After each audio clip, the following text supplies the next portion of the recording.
I'm making a video for you on ATP, which is the molecule of energy. Also stands for adenosine triphosphate. And as we know, this molecule is a modified nucleotide. Okay, a nucleotide has three parts: sugar, phosphate, okay, and a base. And here's what it actually looks like in real life. Okay, here's your phosphate groups. And then over here we've got our adenosine. Okay, here's your nitrogenous base. Okay, two rings, lots of nitrogen stuck in there. And then here's our sugar. Okay, so we've got nitrogenous base, sugar, and then three phosphate groups. Okay, here we've got our molecule again. I'm just going to draw like a real simple, okay, our base, sugar, and then phosphate. So here's a phosphate, and here's a phosphate. Okay, this is our charged up form. I'm going to draw some energy around here. Okay, so this is our charged up battery.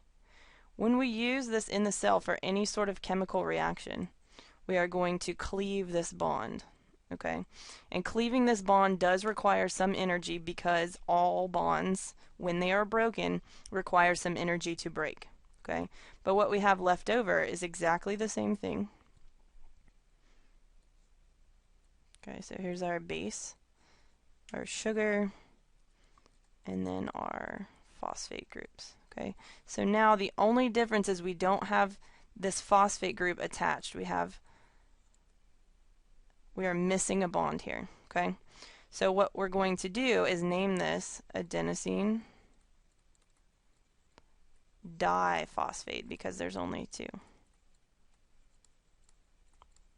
And then we're going to notate this as ADP. Okay, up here of course we have ATP, and here we're going to notate this inorganic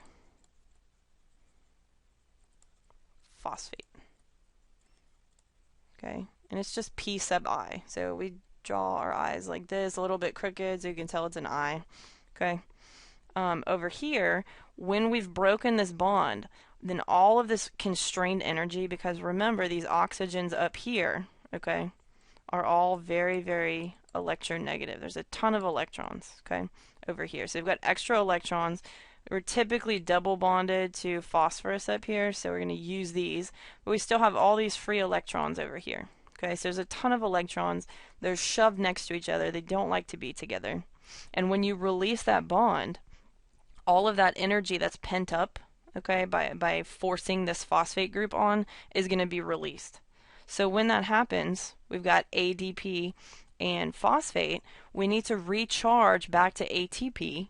Okay, and that's what cellular respiration does. Okay, and the enzyme here in cellular respiration is called ATP synthase. Okay, so that enzyme is going to charge adenosine triphosphate, okay, by adding ADP and phosphate back together. So this enzyme right here puts these two molecules back together to make ATP. Okay, so that the cell can have its energy.